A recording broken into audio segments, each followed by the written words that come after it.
Congresista Luque Ibarra, presente. Congresista Salguana Cavides.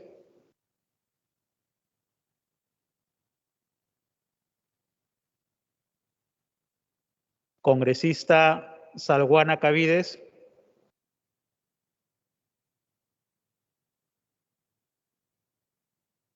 Congresista Tudela Gutiérrez. Presente. Congresista Tudela Gutiérrez, presente. Congresista Huón Pujada.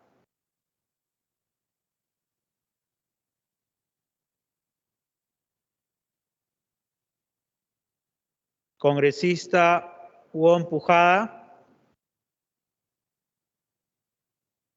Con el congresista Huón Pujada, por ser miembro de la mesa directiva, tiene licencia permanente. Por lo tanto, presidente, tenemos 6 congresistas, por lo que podemos reiniciar la 14ª sesión teniendo quórum reglamentario.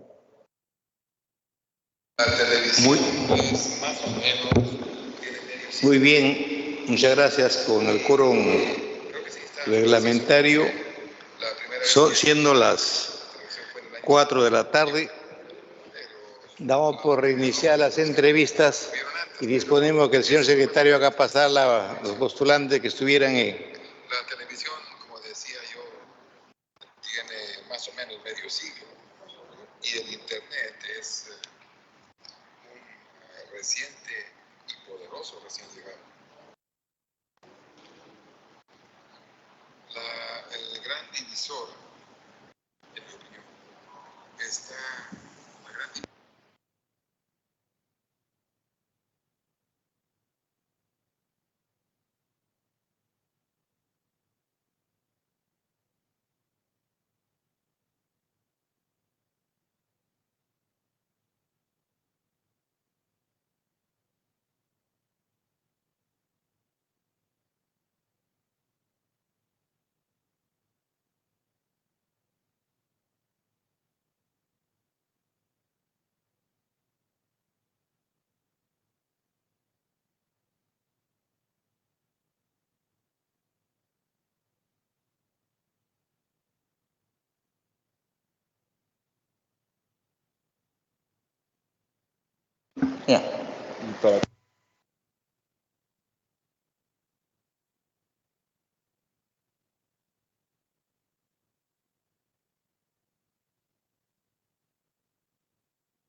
Muy bien.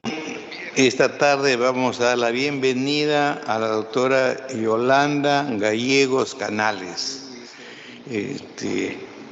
Estamos ya listos para la grabación, señor secretario. Pues vamos a empezar las entrevistas y vamos a empezar dando el uso de la palabra al congresista Helera para que se sirva. hacer las preguntas respectivas.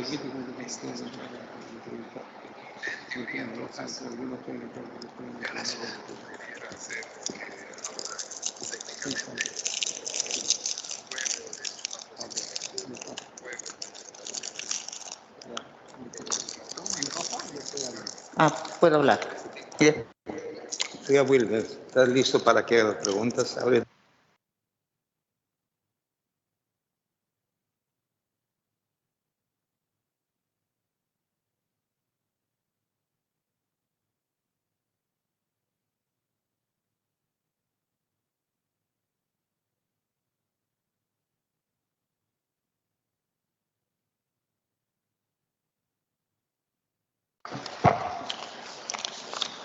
Doctora Yolanda Gallegos, muy buenas tardes. Gusto de saludarla. Bienvenida a este salón.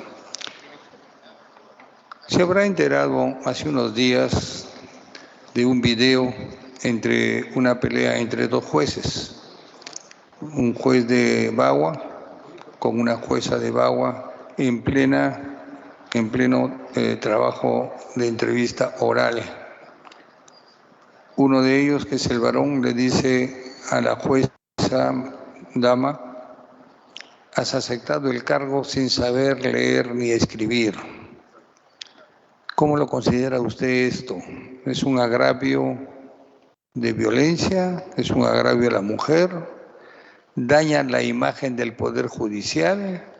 ¿Genera inseguridad jurídica en la actuación de los jueces? ¿Qué me puede comentar sobre esto, doctora?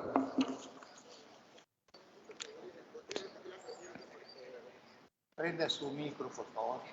Ya, doctor. Ok, y si tiene la amabilidad Sí. de sacarse la mascarilla, con Sí. toda tranquilidad, no hay ningún... Sí, Estamos con la distancia mínima para poder escuchar mejor. ya, doctor. Se puede sacar la mascarilla si quiere. Sí le escucho, doctor, ahora sí.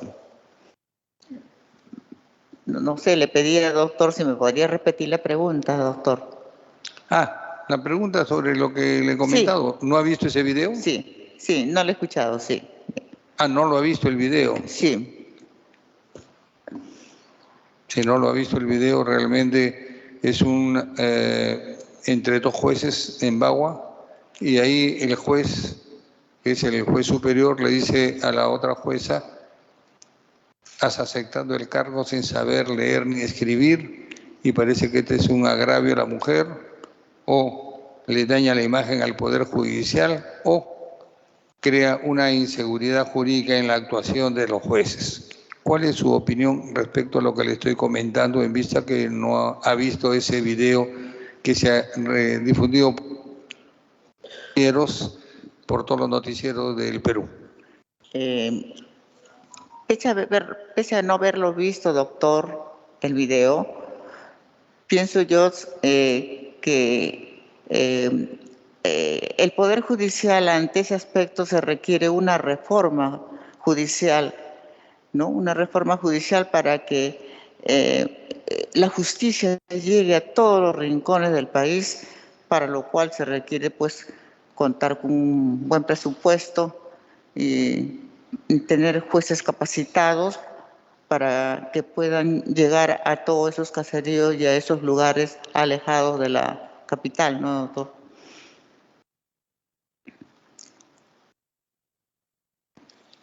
Ok.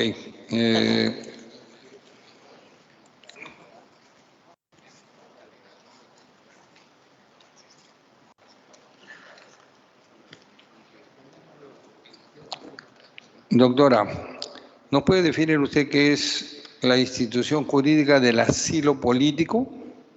¿Nuestra Constitución la reconoce? ¿Cuál ha sido la historia del caso más trascendental en el Perú, en el cual usted conoce? Más trascendental en el Perú. Jurídico, doctor, me dice. Un caso trascendental jurídico, doctor, me dice.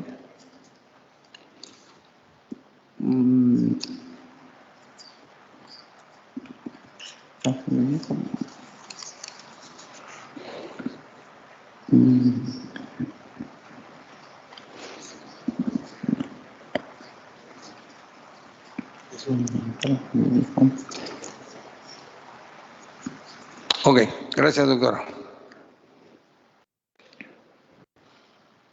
Congresista Aragón Carreño, unas preguntas a la doctora Yolanda. Gracias, señor presidente. Doctora Yolanda Gallegos Canales, dentro de su hoja de vida, usted ha trabajado en el Poder Judicial y en el Ministerio Público. No, el Poder Judicial. Poder Judicial. Sí. Ya. Desde el año 1981 al año 2010, penal en algún momento y juez de paz letrado. Así es, doctor. Después existe una no ratificación por el Consejo Nacional de la Magistratura. Así es. ¿Cuál fue la motivación del Consejo Nacional de la Magistratura? ¿Qué hizo usted al respecto? ¿Interpuso algún recurso a la Corte Interamericana de Derechos Humanos? Pero en realidad, ¿cuál fue la razón de ser central por la no ratificación según el Consejo de ese año, Consejo Nacional? Doctor, la decisión tomada por el Consejo de la Magistratura ha sido una opinión muy subjetiva porque realmente no se ha respetado el debido proceso. Dicha resolución ha sido una resolución judicial que yo dicté y que fue objeto y materia de una confirmatoria por parte de la Sala Superior. No se tomó en cuenta esa decisión del superior. En consecuencia, yo pienso de que esto de las ratificaciones, doctor, del Consejo Nacional de Magistratura, hay que tomarlo con pinzas, porque realmente son opiniones subjetivas y aparte, doctor, ha habido escándalos, sabemos que desde el conocimiento, el Consejo Nacional de Magistratura tuvo escándalos y bueno, pienso de que por eso tuve que recurrir a la Corte Interamericana y la Corte Interamericana de Derechos Humanos me admitió la demanda, doctor. Lo declaró admisible y estaba en trámite, doctor. Bueno, lo declaró admisible ¿cuándo? Porque esa no ratificación es del año 2010, todavía entiendo. Claro, fue en mayo. Pero ya han pasado 12 años, ¿sigue en trámite? Así es, doctor, porque lamentablemente esos trámites demoran, porque yo lo interpuse en el año 2012 ante la Corte Interamericana, pero lo resuelven en el 2019, el 2019, claro, admiten la demanda, doctor, recién. O sea, después casi de 9 años, 8 años más o menos, doctor. Ya. Siguiente pregunta, doctora. Sí. ¿Qué es lo que le motiva a postular al Tribunal Constitucional? ¿Cuáles son las competencias?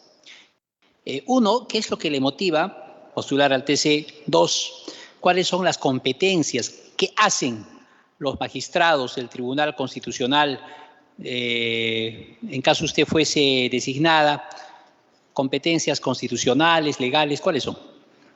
Bueno, lo que me motiva, doctor, como he sido magistrado durante 25 años, he ejercido el cargo de magistrado y quiero seguir aportando a mi patria en lo que yo sé, resolver conflictos, resolver controversias, y siempre lo he hecho y me parece que puedo continuar haciéndolo también ante el Tribunal Constitucional, doctor. Y tengo esa meta y quiero proyectarme y continuar dentro de esa carrera, de la carrera judicial, doctor. ¿Y cuáles son las competencias constitucionales y o legales del Tribunal Constitucional? Las competencias, bueno, las competencias que tiene es el control de la Constitución y resolver todas las garantías constitucionales que establece la Constitución, ¿no? Las garantías constitucionales, ver las garantías constitucionales. El recurso de agravio, doctor, entre ellos está el habeas corpus, la acción de amparo, la acción de habeas data, de incumplimiento, la inconstitucionalidad, la acción de inconstitucionalidad también, doctor.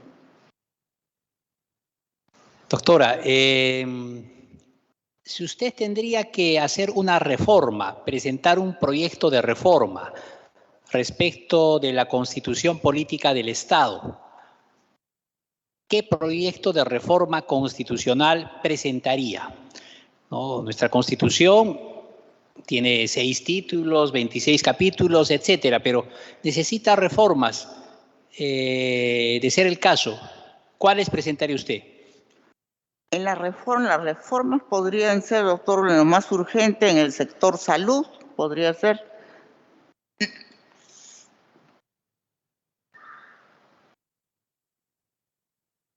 Reformas en el sector salud, educación, podrían ser unas reformas dentro de esos aspectos, doctor. Señor presidente, gracias. Todo. La congresista Luque Ibarra tiene la palabra. Gracias, presidente. Muy buenas tardes, Sí, doctora Gallegos. Usted se ha desempeñado en el Poder Judicial durante varios años como magistrada. Nos gustaría que nos pudiera describir, comentar algún caso en el cual habría tenido algún posible conflicto de intereses y cómo es que ha resuelto o cuál ha sido su posición respecto a ese caso en particular. Algún caso como magistrada, ¿no? Por supuesto, como magistrada. Claro. Bueno, yo tuve la suerte o la oportunidad de trabajar como juez de terrorismo, doctora, en el año 1993. Tuve la suerte de conocer todos los penales del país y entre ellos viajé a Yanamayo, a Puno. Y en Puno no me conmovió porque también el juez no puede ser duro, tiene que ser sensible, tiene que ser humano. Entonces, el caso de un procesado que realmente me conmovió porque, según él, bueno, al parecer yo no podía adelantar opinión, ¿no? Le tomé las declaraciones y vi que realmente este señor no había pruebas contundentes contra él. Entonces el señor lo que hizo fue, estábamos tomando la declaración, el señor se arrodilló y se echó al suelo. Y le dije, no, levanta, no debes hacer eso, le dije.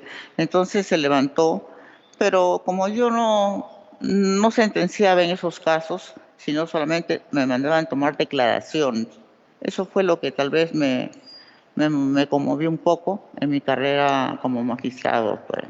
Y durante esta carrera como magistrada, doctora, ¿existe algún caso o casos en particular de relevancia, de interés que usted haya asumido en este tiempo? Digamos que donde haya podido sentar alguna sentencia, alguna resolución judicial importante en temas de derechos humanos o en otros temas, digamos que usted considere que sean trascendentes. ¿Cómo me dijo, doctora? Disculpe, me decía, doctora, no lo había entendido. ¿Perdón? ¿Me podría repetir, doctor? Sí, le decía si durante estos años que usted ha tenido como magistrada, usted ha resuelto algún caso emblemático, importante que usted considere y que como consecuencia de ello haya emitido alguna resolución judicial o una sentencia importante, ¿no? Que digamos que sea importante conocerla, sea en materia de derechos humanos o en algún otro tema que sea relevante. La relevancia política. Yo recuerdo, doctora, por el momento, bueno, ha sido un caso de homicidio culposo de un señor, no puedo decir nombres, pero muy vinculado a parientes políticos, y vi que este señor realmente fue muy honesto al declarar, ¿no? O sea, se declara confeso, pero con una tranquilidad reconoció su caso y que, bueno, el chico quedó hemipléjico, lo apoyó hasta sus últimos momentos y, bueno, eso también para mí fue un caso relevante, doctora. Gracias. ¿Y nos podría comentar cuál es su posición jurídica sobre el enfoque de género y cómo es que este se aplica en las decisiones públicas del Estado? ¿Cómo se aplica bueno, en las resoluciones de género, doctora? Tengo entendido de que no, por mi parte no hay ningún tipo de discriminación, lo aplico sin discriminación alguna y aparte de eso también respetando los derechos humanos que establece la Corte Interamericana de Derechos Humanos, doctora. Finalmente, ¿cuáles serían los principales aportes que usted, de ser elegida integrante del Tribunal Constitucional, podría brindar a esta institución, ¿no?, en la mejora de un desarrollo, digamos, de criterios jurisprudenciales dentro del Tribunal Constitucional? Bueno, aportes que podría hacer al tribunal si es que tuviera la suerte. Bueno, pienso yo de que podría ser un aporte personal, ¿no? Quizás en la celeridad, hacer más célere los procesos, aplicar nuevas normas que estén muy relacionados a la actualidad, aportar, que le digo,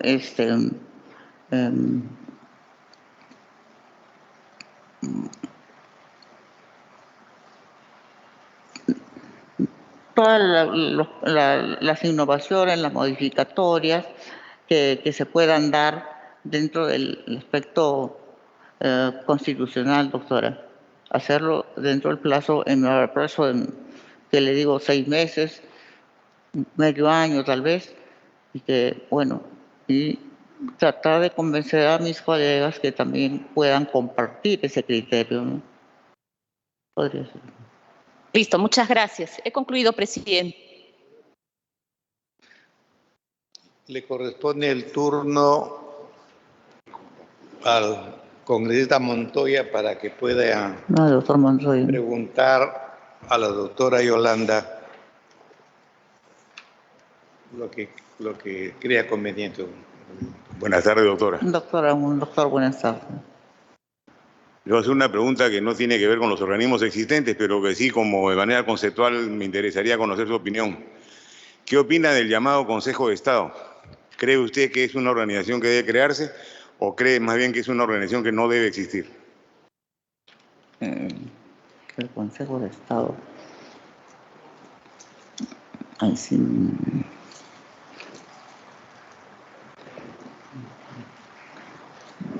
Doctor, ¿me puede repetir la pregunta, doctor Montoya? Sí, o sea, hay una organización que le llaman el Consejo de Estado donde se reúnen los poderes del Estado, entre comillas, claro, para tomar acuerdos. No existe en la Constitución, no está en ninguna ley, simplemente se forma a pedido. Entonces, ¿qué opina usted de eso? ¿Debería formalizarse? ¿No debería existir? ¿Disminuye los poderes? ¿Le da mayor poder? ¿Sirve para algo? No, quería conocer su opinión.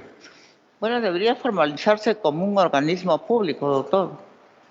Formalizarse como un organismo público. Okay. ¿Qué opina de la negación fáctica que se empleó para cerrar el Congreso de Vizcarra? Doctor, me dijo. ¿Qué opina sobre qué, doctor, me dijo? Perdón, no le escucho. Sí. ¿Me podría repetir la pregunta, doctor? Sí, ¿qué opina del concepto de negación fáctica empleado para cerrar el Congreso, que empleó Vizcarra para cerrar el Congreso? Porque por el micro se enreda la palabra, no se escucha bien, doctor. Sí, no, ¿qué opina sobre el concepto de negación fáctica empleada por Vizcarra para cerrar el Congreso? Para cerrar el Congreso, bueno, ¿qué opino? Bueno, el problema tiene ribetes políticos, doctor, porque si bien es cierto, la Constitución le faculta, quien le da esas facultades al presidente de la República, ¿no? Pero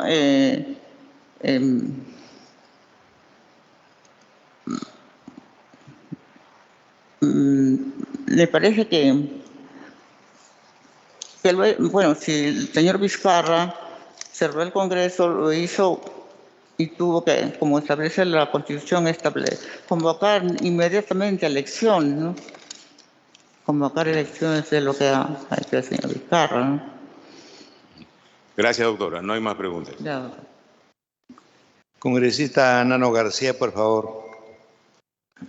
Buenas tardes, doctora. Veo por la información de la Contraloría de la República que usted estuvo afiliada al Partido Morado.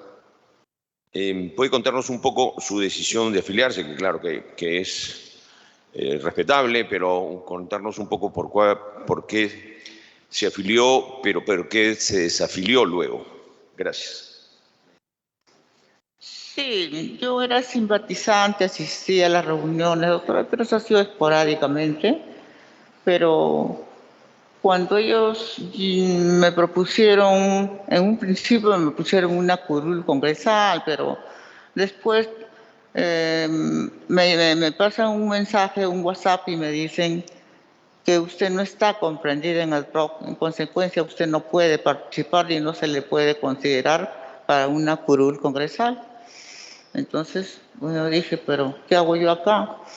Entonces, bueno, pues como le digo, doctor, yo no participé, iba de vez en cuando a las reuniones así como simpatizante, doctor.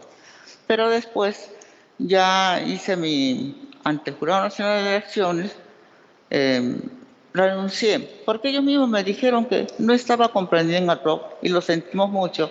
Pero yo pienso, doctor, de que esa causal, como postulante, no me impide postular. Eso sería tal vez en el caso de ser nombrada.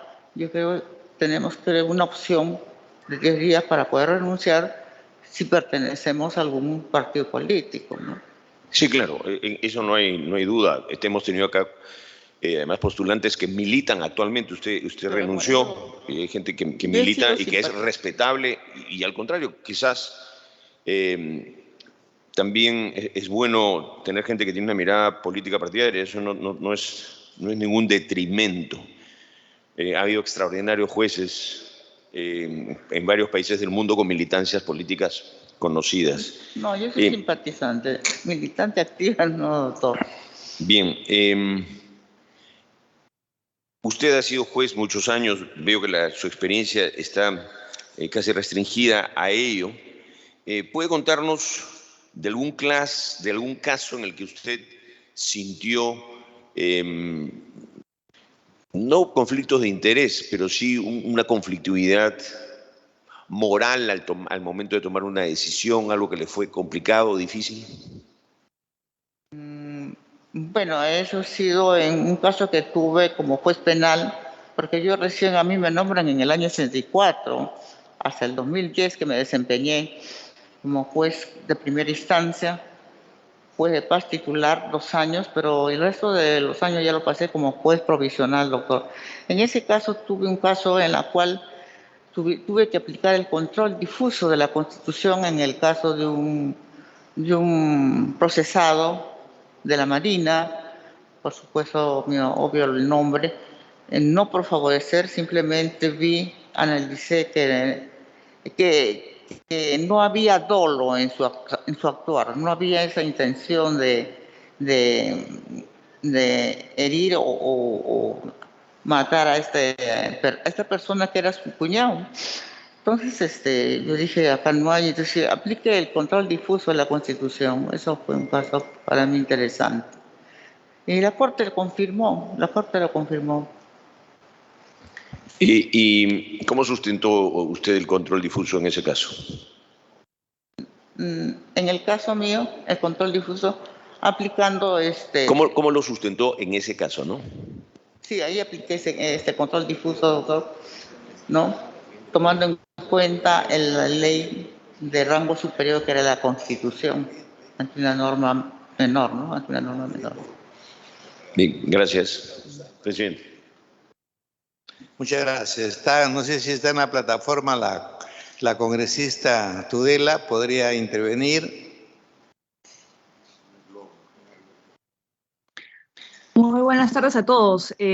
Mi pregunta tiene que ver con quiénes son, digamos, los entes autorizados para poder interpretar la Constitución, y en esa línea me gustaría saber qué opinión tiene usted respecto a las leyes interpretativas del Congreso. Gracias. ¿Escuchó bien, doctora? ¿Escuchó bien? No, no he escuchado bien a la doctora, porque creo que es su pregunta virtual, ¿no, doctor? Sí, virtual. ¿Quiere que le repitan la pregunta? Sí, por favor, Doctora Tudela, la doctora tiene dificultades para escuchar por la plataforma cuando se habla. Por favor, ¿podría usted repetir, doctora Tudela? Sí, mi pregunta es relacionada a las leyes interpretativas del Congreso de la República, leyes que el Congreso de la República ha emitido haciendo interpretaciones de artículos constitucionales. Me gustaría saber qué opinión tiene sobre eso y si, de acuerdo a su criterio, son admisibles o no admisibles de acuerdo a la Constitución. ¿Entendió, doctora, ahora? ¿Qué le parece? Le pregunta la doctora, ¿les puedo ayudar? ¿Qué le parece a usted las leyes interpretativas que hace el Congreso? Me parece correcto, para eso está el Congreso, aparte de crear las leyes, el Congreso tiene la facultad de fiscalizar, promover las leyes y dar su visto bueno, ¿no? Me parece interesante la participación del Congreso ante estas modificatorias o ante estas leyes, doctor. Muy bien. Adelante, doctora Tudela.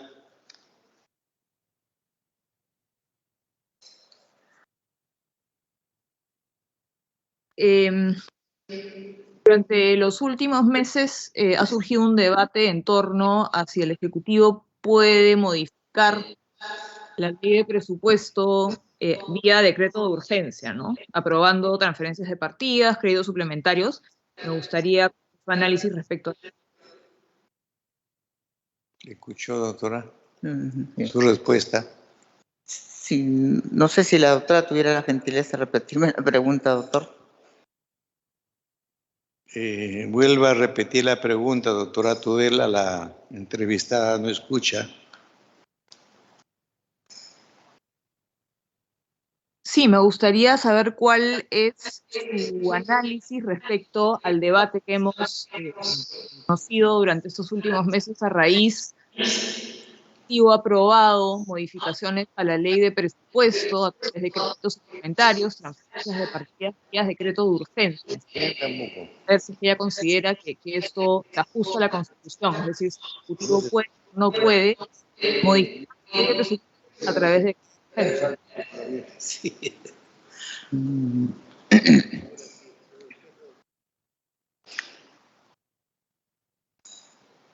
Respuesta, doctora.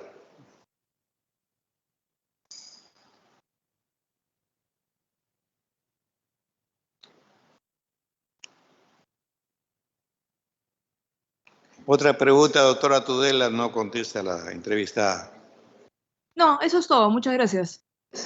Muy bien. El congresista Salguana se encuentra, puede también preguntar a la doctora Yolanda.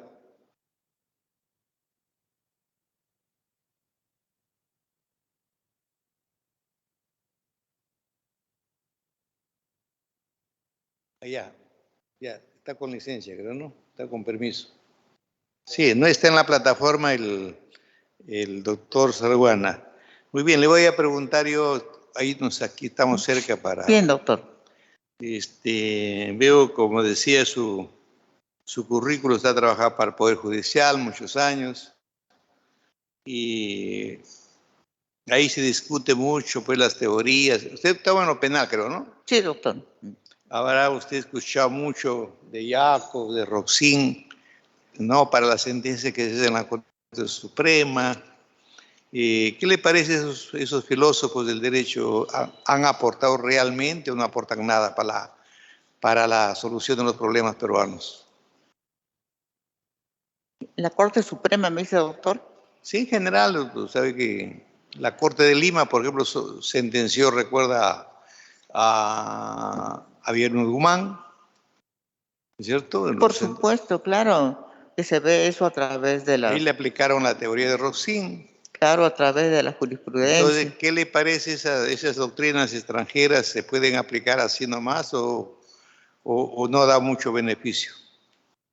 No, no, no. Las leyes extranjeras nomás no se pueden aplicar. Para eso, bueno, están las leyes supranacionales, en este caso de la Corte Interamericana de Derechos, que tienen rango de ley y priman sobre las leyes nacionales, ¿no? En este caso. Muy bien, doctora Gallegos, muchas gracias. El doctor Bon Pujada faltaba para que le pregunte. Doctor Bon. Sí, doctor. No se escucha. Ya. Sí. ¿Es viable interponer un proceso de inconstitucionalidad contra un contrato ley? Por favor, fundamente su respuesta. ¿Me puede repetir la pregunta? Porque no estaba apagado el micro, doctor. ¿Le repito la pregunta? Sí, sí. ¿Es viable interponer un proceso de inconstitucionalidad contra un contrato de ley? Por favor, fundamente su respuesta. La norma es bien clara, doctor, contra quienes proceden las acciones de inconstitucionalidad, ¿no? Me parece que no. Gracias, presidente. Gracias, doctor Bon. El congresista Salguana dice que está con licencia. ¿Ya? Con lo que damos por terminada esta entrevista, doctora Gallegos. Le deseamos suerte y puede usted dar por terminada la reunión. Bien, doctor, muchas Que la gracias. vea bien. Gracias, doctor. Que pase la siguiente entrevistada. ¿Entrevistado quién es? ¿Ah? No. Ya, entonces.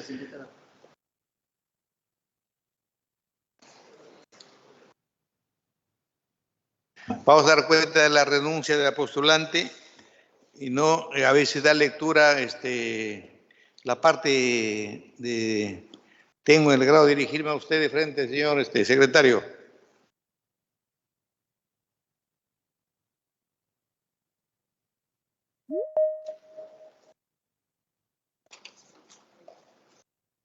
Señor presidente, con su anuencia, para dar cuenta de la renuncia formulada. Resumirla en área del tiempo, ¿ya?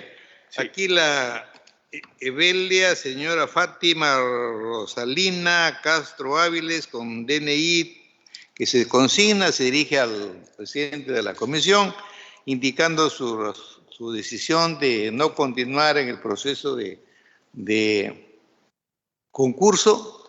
Y resalta, dice así mismo, felicito la labor de la comisión durante todas las etapas del proceso de elección, puesto que considero que cada una de ellas han sido realizadas de manera eficiente, justa y transparente, por lo cual me siento honrada de haber participado en el mencionado proceso. Finalmente, por intermedio de la presente, desearle la mayor de los éxitos a los postulantes que siguen en carrera. Atentamente, Castro Áviles. De manera que, diciendo una decisión personal, la comisión no tiene otra cosa que hacer, darlo por admitida la renuncia de la citada concursante y al archivo, comunicándose en cuanto fuere de ley. Que pase el siguiente entrevistado.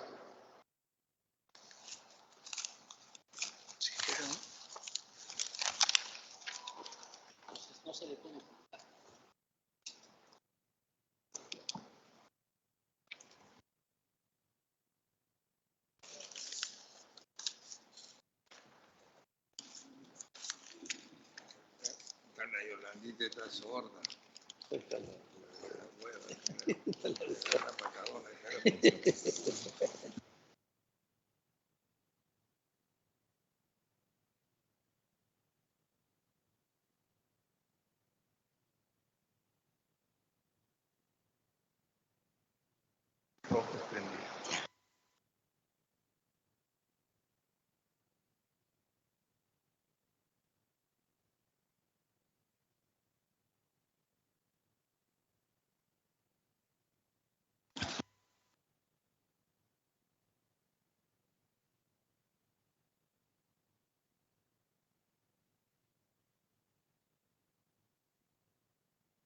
Señores congresistas, tenemos la presencia de la postulante, doña Beatriz Emperatriz Patiño López.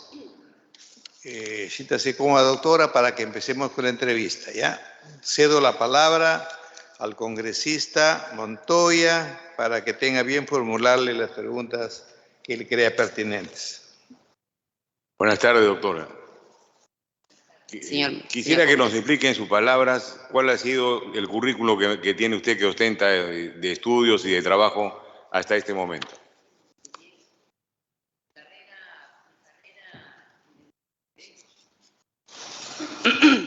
Empieza desde los 18 años, 17 años para empezar en el mundo jurídico.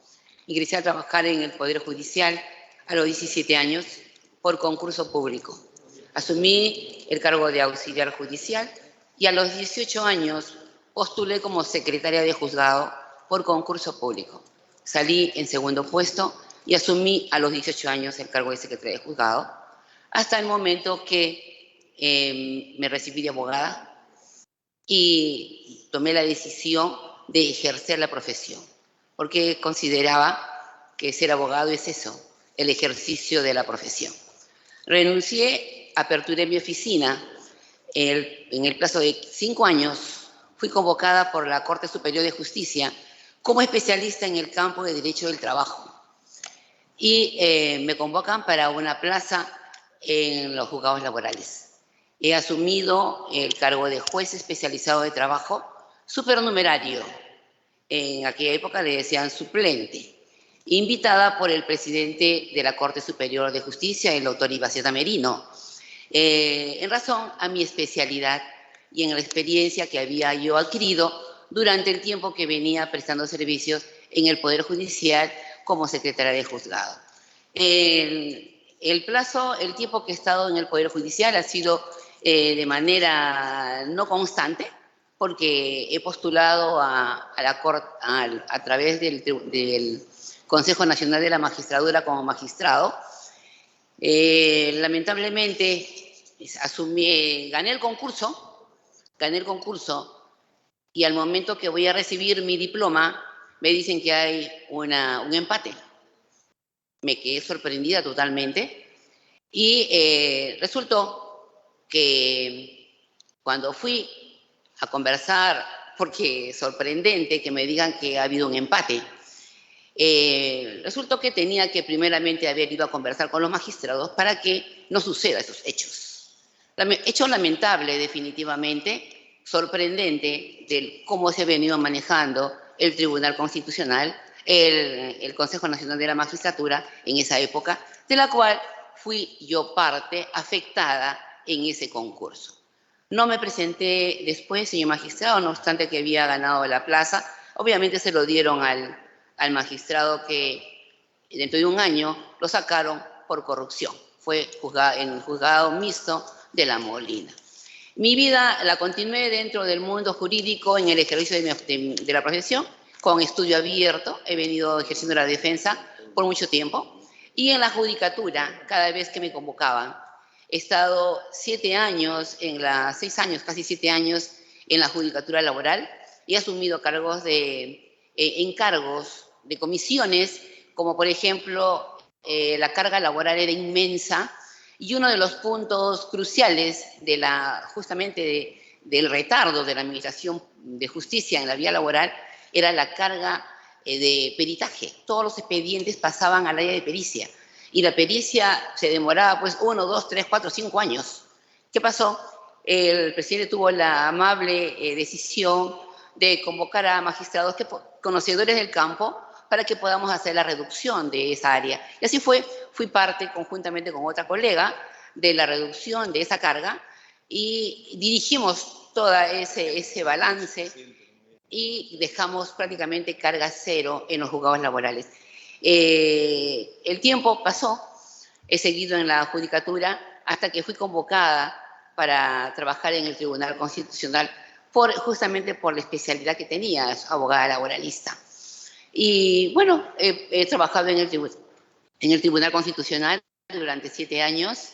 He sido asesora del magistrado Fernando Calle, desde junio del 2008 hasta junio del 2014, en la cual el magistrado salió de la plaza y entraron la nueva conformación.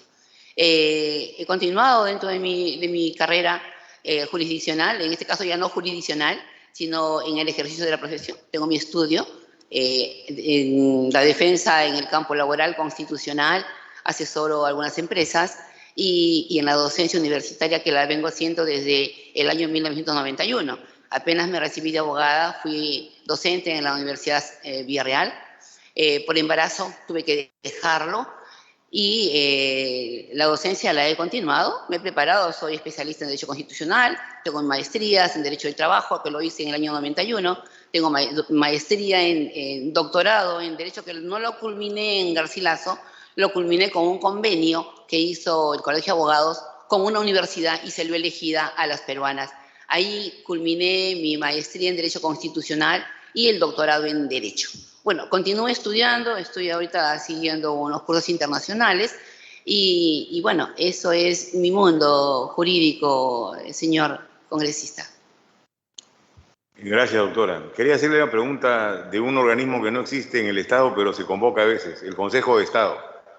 ¿Qué opina de él? ¿De su conveniencia, no conveniencia? ¿Su opinión? Bueno, el Consejo de Estado, definitivamente estamos hablando de una organización en la cual estamos integrando por todos los organismos, ¿no? Un Consejo de Estado, ¿no? Un Consejo de Estado en la cual está en busca de lo mejor dentro de las funciones que debería desempeñar todo organismo público, ¿no? ¿Qué podemos hacer para mejorar? Principalmente en esta época en la que vivimos, en una época de mucha corrupción.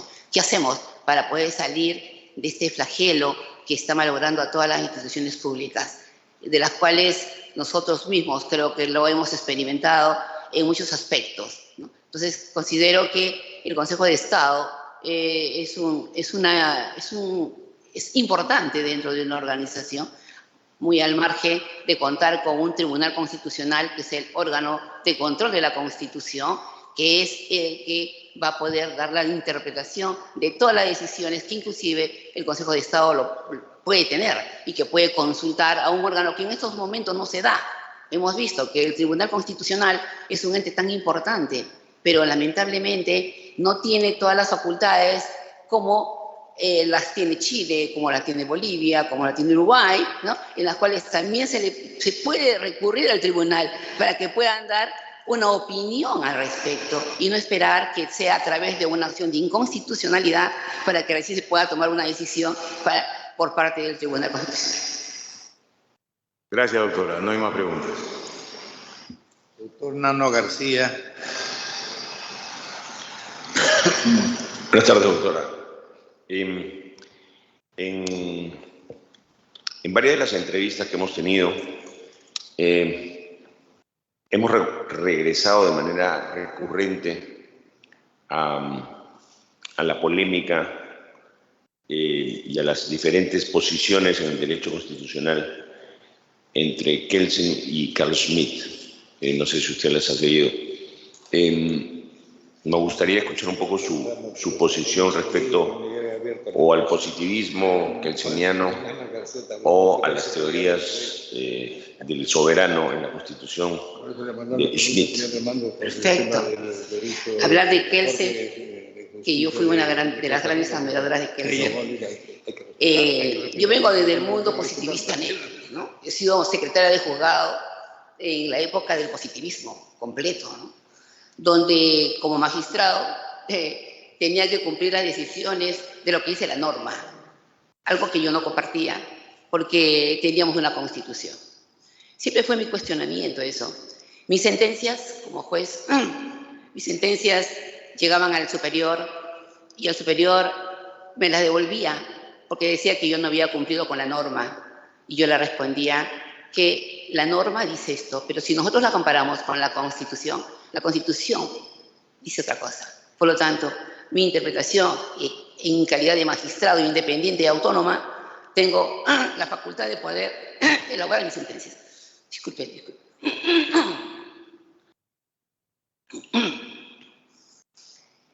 Fue para mí un conflicto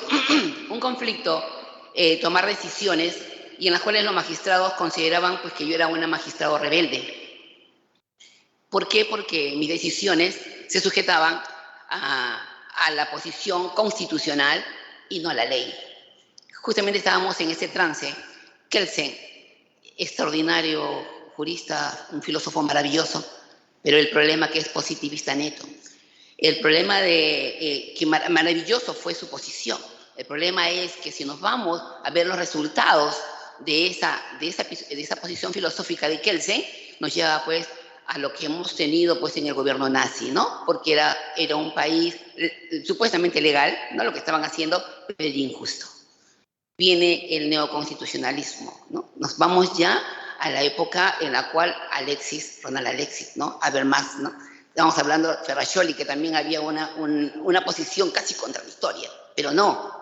¿Qué nos vamos? ¿Qué es lo que impera acá? Entramos a una posición más filosófica, pero concreta, la ponderación, ¿no? Estamos hablando del Estado de Derecho constitucional, un Estado de Derecho constitucional donde no solamente vamos a ser legalistas, y ese es el problema que hemos tenido con todos los magistrados a la fecha, señores congresistas. Tenemos las disposiciones del Tribunal Constitucional, por ejemplo, casos laborales, caso Bailón. Caso Bailón dispuso que los jueces ordinarios tenían la obligación de aplicar lo que dice la Constitución y el precedente vinculante. Los procesos sobre despidos incausados tenían que ser vistos por la vía ordinaria. ¿Pero qué pasó? No. Ellos decían, no. Mientras que la Corte Suprema no me lo diga, yo no lo hago. Entonces, todos los procesos que llegaban a la vía ordinaria eran declaradas improcedentes. Eso era injusto. No obstante que ya existía el precedente Bailón. No, eso son cosas constitucionales. Esto no son cosas de la vía ordinaria. Entonces, la vía ordinaria, hasta el día de hoy, comete un error, porque considera que la vía ordinaria no tiene nada que ver con lo constitucional, y tengo una sentencia, justamente personal, de mi estudio, en la que nos dice, no, señores, la vía constitucional es diferente a la ordinaria cuando los jueces ordinarios tienen la obligación de aplicar la Constitución por encima de todo.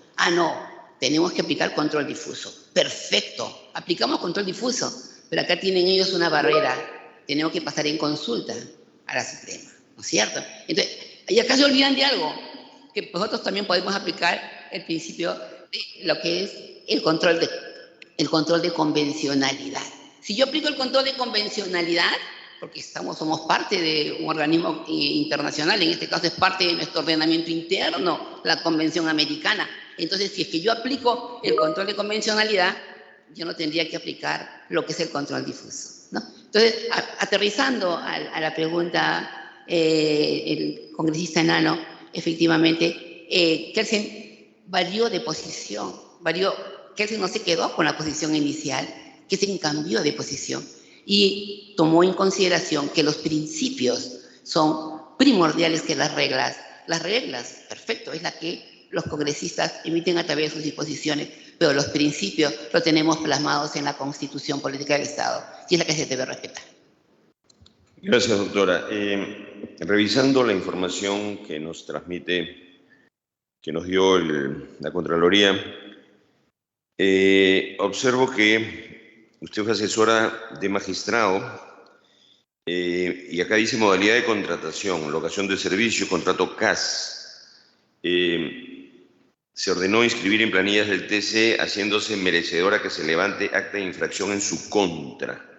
El 19 de marzo del 2014 se aperturó un expediente sancionador. ¿Nos puede contar un poco qué sucedió en este tema?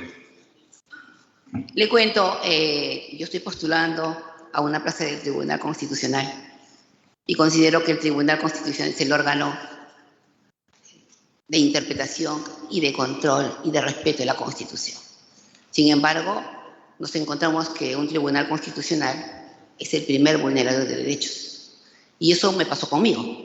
Yo ingresé el 2 de junio del 2008,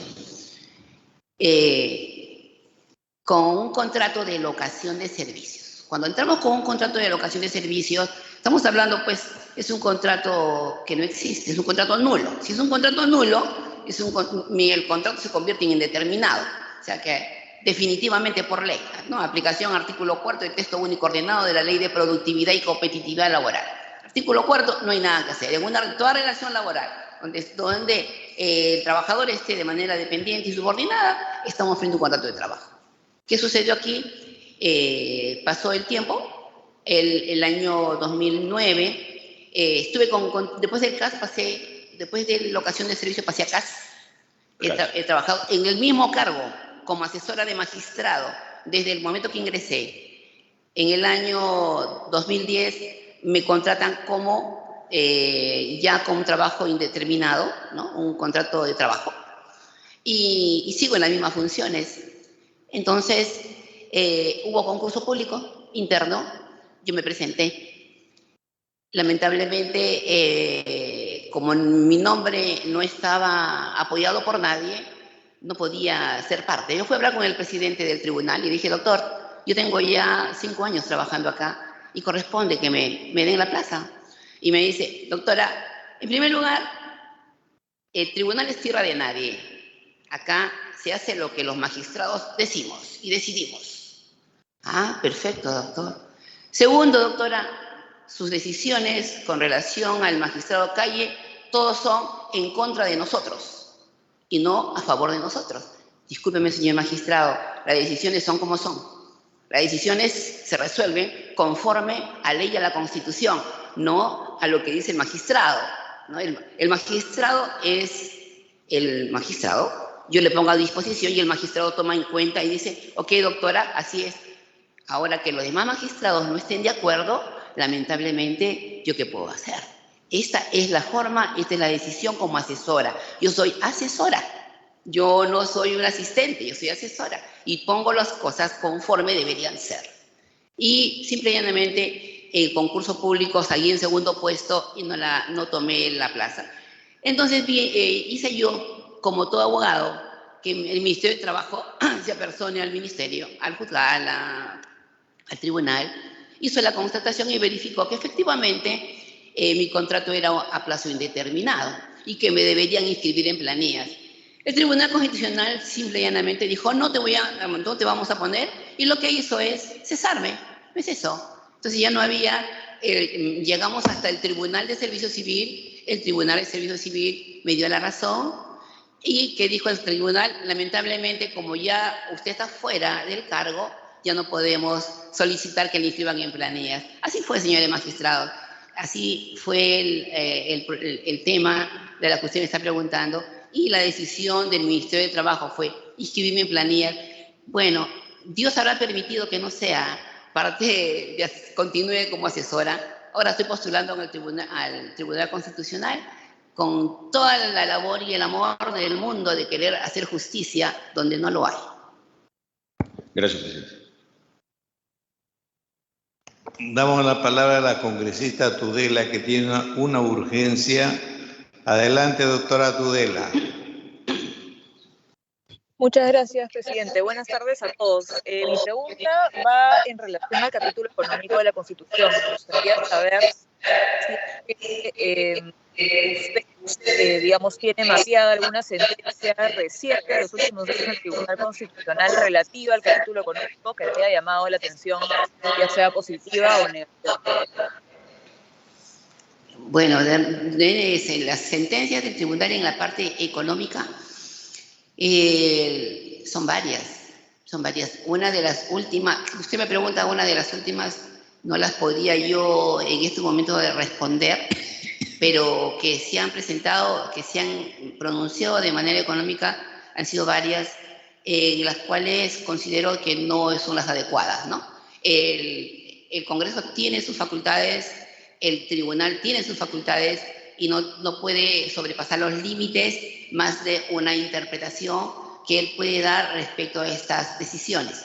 Pero, bueno, he visto, por ejemplo, en el aspecto económico, en los contratos CAS, ¿no? Por ejemplo, estamos hablando en esa materia laboral, pero hay una última, ¿no? Que es respecto a Fonavi, ¿no?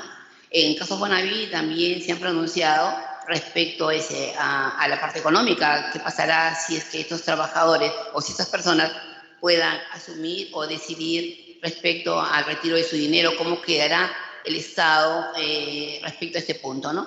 Más al fondo, respecto a la parte económica, como una jurisprudencia no la tengo, doctora.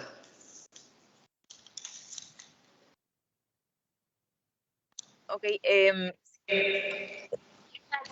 ¿Cuáles son los alcances, de acuerdo a su criterio, del principio de subsidiariedad del Estado? ¿Considera que viene siendo correctamente aplicado o cree que debería ser sometido a alguna reforma? Yo considero, señora congresista, que el Estado tiene sus límites en ese aspecto y es un órgano, yo considero, más controlador. No puede hacer una competencia con la actividad privada, salvo que la actividad privada, la empresa a la cual está ejerciendo funciones, actúe mal, ¿no? Que en contra del beneficio del Estado. Si estamos hablando de una empresa que va a decidir, va a tomar decisiones y que va a perjudicar al Estado, inmediatamente el Estado tendría que intervenir. Pero que podría ser parte en ese aspecto, me parece que no. Tiene sus límites, que es importante que el Estado las controle, definitivamente que sí. Pero de ahí a que tenga que tener como una competencia, porque yo lo veo así, más que todo como una competencia con la actividad privada, y sería un poquito irnos en contra de la Constitución, lo de la libertad de mercado, ¿no?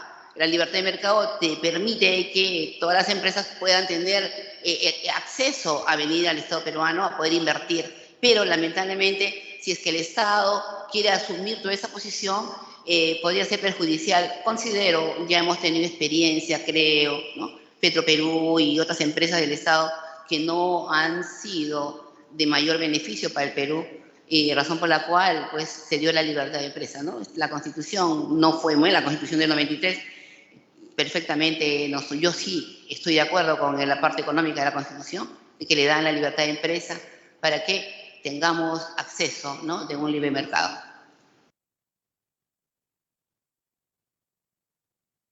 Gracias. Para terminar, me gustaría saber si usted ha identificado en alguna sentencia reciente del Tribunal Constitucional algún exceso en el ejercicio de las funciones del Tribunal Constitucional.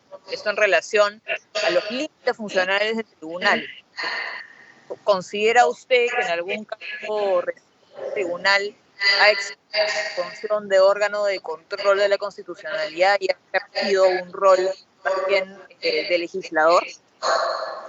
Bueno, así es. Bueno, el Tribunal Constitucional, su función es ser un órgano negativo, ¿no? Su posición no es positiva, ellos no pueden emitir. Lo que pueden hacer es emitir unas sentencias interpretativas en las cuales puedan ellos tomar sus decisiones, ¿no? Pero de ahí a que ellos puedan tomar parte, porque no tienen esa facultad, pero que hay varias sentencias que en estos momentos no puedo tomar en cuenta, pero por ejemplo,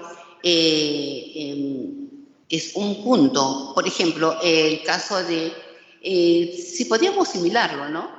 El caso de Salazar y Alarque, el proceso administrativo, que debería ser una decisión del Congreso de emitir una decisión al respecto, pero en el caso de Salazar y Alarque declaró sin efecto los procesos administrativos.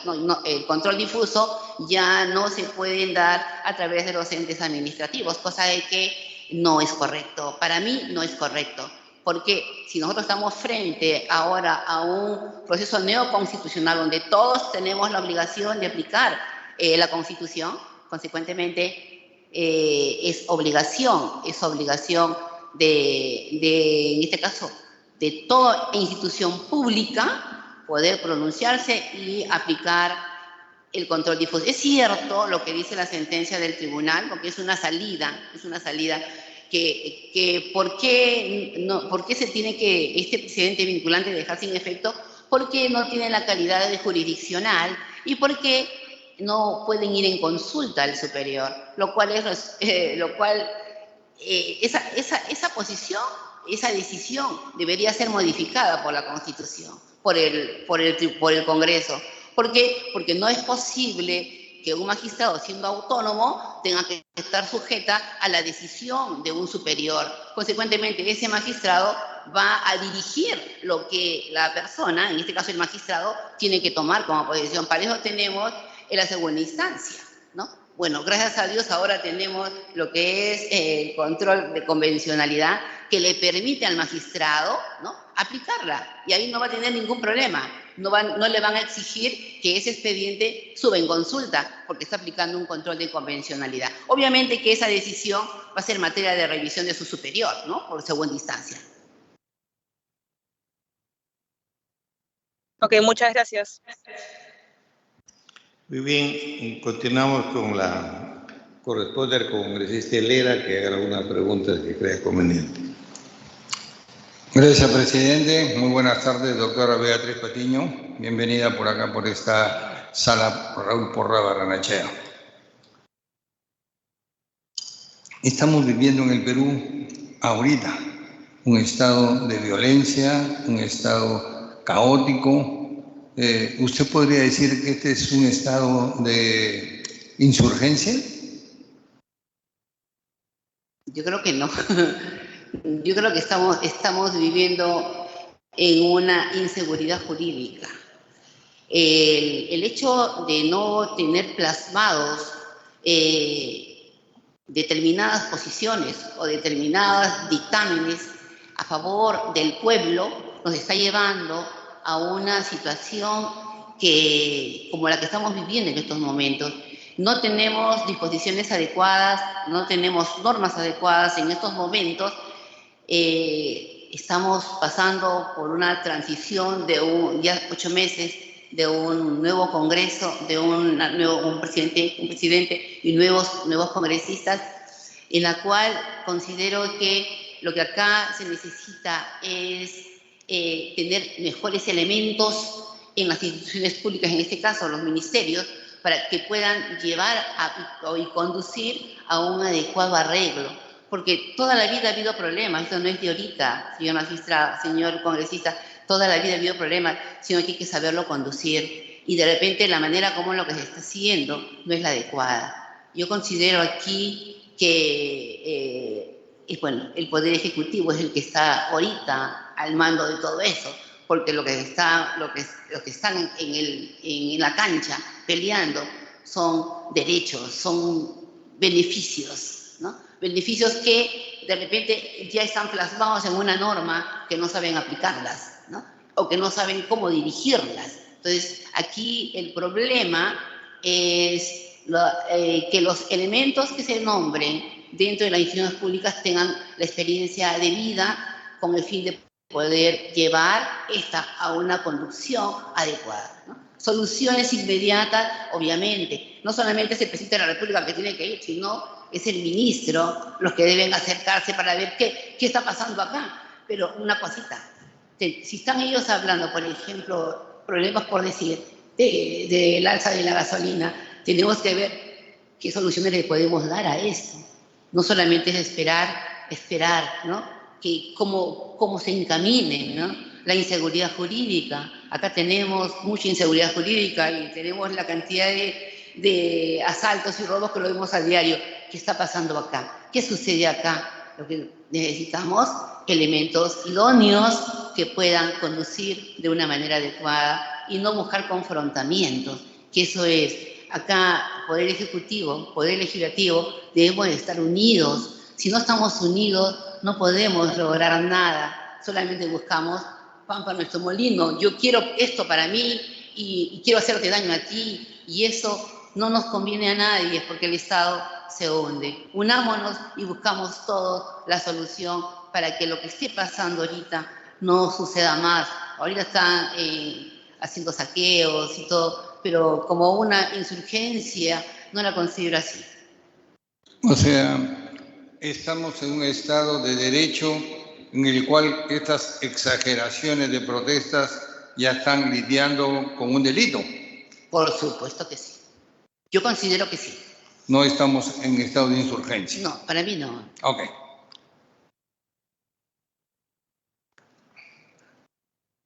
¿Qué opina, doctora Beatriz Patiño, sobre una eventual implementación en el Perú de los llamados jurados como forma o modelo de administración de justicia, un modelo propio del sistema jurídico anglosajón.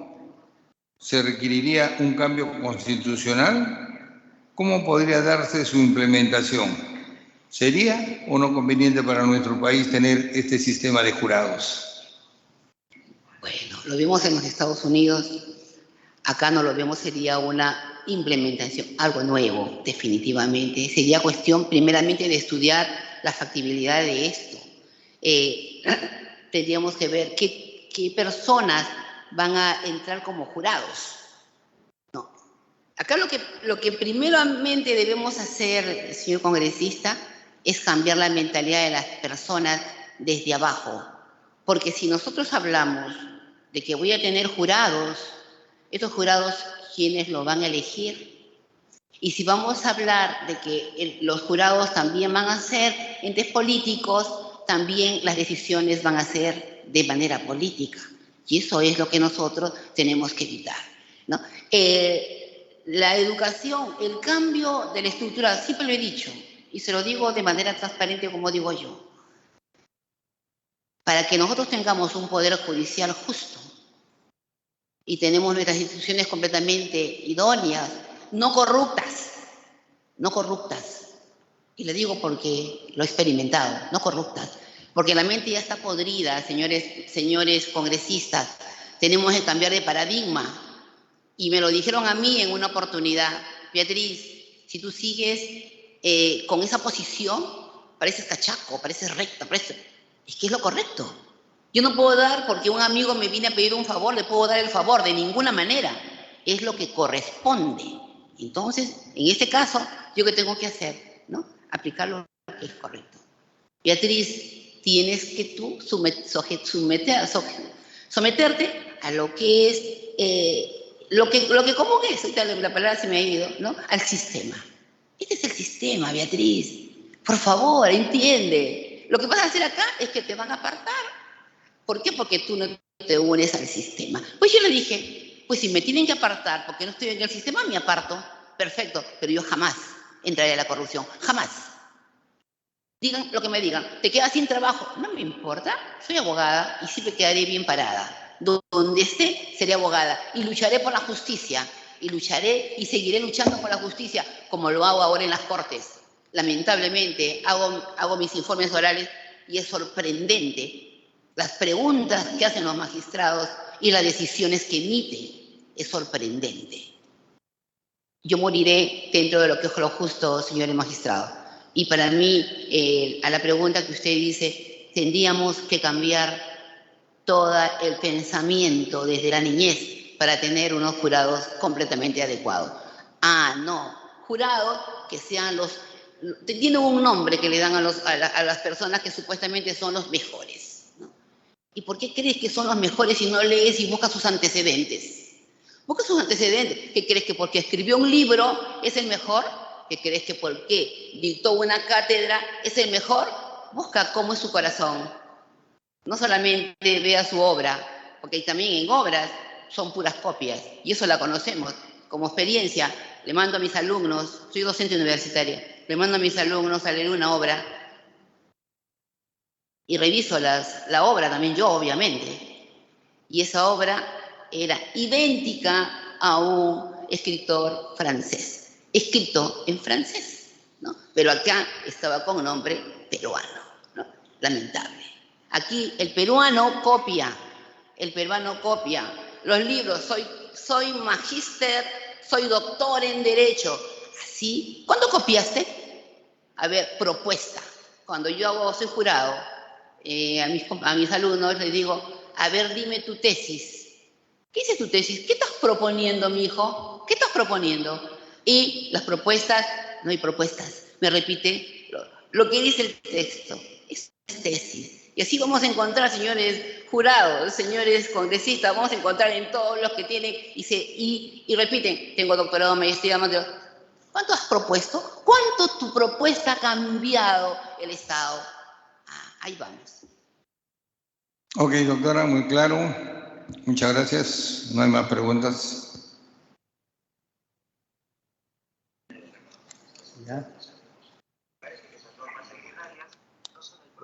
Aragón Carreño. Gracias, presidente. Doctora Beatriz Emperatriz Patiño López. Usted ha trabajado 12 años, según su hoja de vida, ha prestado servicios al Estado como magistrada en el Poder Judicial. 6 años en Lima y como asesora de un ex magistrado en el Tribunal Constitucional. Durante todo ese periodo que usted ha laborado, tanto en el Poder Judicial como en el TC, quiero preguntarle si ha observado durante su trabajo algún tipo de inconducta funcional de algún auxiliar, de algún trabajador, de algún magistrado incluso, sin decir nombres por supuesto, pero ¿ha tenido alguna experiencia de esa naturaleza teniendo 12 años como magistrada y asesora del TC? A ver, como magistrado, he trabajado en el Poder Judicial, como les digo, desde bien jovencita. Vengo de un mundo cristiano y bajo principios. Llegué la primera vez al Poder Judicial a los 17 años, a los 18 como secretaria de juzgado. Estoy en mi despacho y vienen los abogados a pedirme el expediente. Le doy el expediente, doctorita, por favor. Yo también no era doctora, no era abogada, era estudiante de Derecho. Y me pone se despide y me pone en mi expediente, reviso, le dije, voy a darle cuenta de este expediente. Y veo dinero. Entonces yo le digo a mis colegas que eran mayores, miren lo que he encontrado acá, el doctor se ha olvidado su dinero. Y la respuesta es, eso es normal, doctora. Así. Entonces yo me fui a hablar con un magistrado, en ese momento era el presidente de la Corte, y le digo lo que está pasando y que a mí no me parece que eso sea normal. Y el magistrado me respondió, doctora, mientras que usted no pida, eso es normal. Oh, wow. Entonces, ¿qué significa, señor magistrado? Esto es corrupción, definitivamente, porque si este señor a mí no me da, la gente no le va a trabajar. Definitivamente, eso quedó en dinero, quedó ahí, vino el abogado y se lo entregué y le dije que nunca más haga eso, porque eso no era correcto. Eso pasó. Le pedí, bueno, se van a reír ustedes, soy cristiana, y le pedí, señor, cámbiame de esta oficina porque acá hay mucha corrupción, envíame a un juzgado nuevo. Y me enviaron a un juzgado nuevo que recién había sido creado. No he visto nada. Para mí todos eran puros, tranquilos, santos, hasta que renuncié al Poder Judicial para ejercer la profesión. Ejerzo la profesión y voy a hablar con una de las colegas para que me den el expediente, para que me saquen mi sentencia. Y me envían a conversar con la secretaria. Y la secretaria me dice, Betisita, como yo trabajaba ahí, pues me conocía, Betisita, la sentencia está en tu oficina tal día y tanto es. Me quedé sorprendida. ¿Por qué? Porque la magistrado está postulando para ser superior y necesita dinero. Entonces, eso pasó, lamentable, señor, y esos magistrados en las cuales han pedido dinero en la época, son ahorita magistrados del Poder Judicial. Sí, así se maneja en estos momentos, señores magistrados, el Poder Judicial y, por qué no decir, el Tribunal Constitucional. ¿Eso debe seguir así, señores congresistas, o esto debe cambiar completamente? Definitivamente que sí. Doctora, usted veo que ha trabajado también como juez especializada de trabajo durante 6 años en la Corte Superior de Justicia de Lima. Bueno, le pregunto, como abogada, como ex magistrada en materia de derecho de trabajo, tratándose también de un tema de interés público reciente, ¿cuál es su opinión respecto de la sentencia que dictó el Tribunal Constitucional que declara la inconstitucionalidad de la Ley 31131, que eliminaba el régimen CAS e incorporaba progresivamente a todos los trabajadores que estaban en el CAS a los regímenes de la 276 y la 728? Una ley que fue aprobada por el anterior Congreso, dicho sea de paso, por insistencia. ¿Cuál es su opinión de esta sentencia dictada por el Tribunal Constitucional, me parece en noviembre del año pasado, noviembre-diciembre? En primer lugar, acá tenemos que irnos un poco a los antecedentes, señor congresista. Cuando se dictó esa ley CAS, todos los trabajadores se encontraban bajo el régimen de locación de servicio. Una locación de servicio que vulneraba derechos fundamentales. La pregunta es, ¿debemos permanecer frente a una institución que vulnera derechos fundamentales donde el trabajador presta servicios en igual nivel que un trabajador 728 y esa persona está en locación de servicio? Entonces, ¿qué pasó? La mejor manera de poder de engañar, entre comillas, a los trabajadores, porque le dijeron, ahora vas a tener tú beneficios, ahora vas a tener tú vacaciones, ahora vas a tener tú la seguridad social. Antes, como locador, no tenía. Sí tenían, señores magistrados, porque ese trabajador era despedido y era repuesto automáticamente a su puesto de trabajo. ¿Por qué? Porque se había vulnerado derechos fundamentales. Los requisitos del contrato de trabajo estaban presentes ahí, pero se dio la ley CAS para engañar a los trabajadores. Es engaño, señores magistrados, que solamente le den una ley CAS donde le paguen, por ejemplo, tu remuneración es 15.000 soles en el Tribunal Constitucional, un trabajador. ¿Cuánto gana un trabajador CAS? Gana 8.000 soles y no tiene gratificación. ¿Es correcto? Si estamos frente a un Estado de Derecho constitucional donde los derechos fundamentales deben primar, ¿está correcto que haya desigualdad de remuneraciones por la misma función?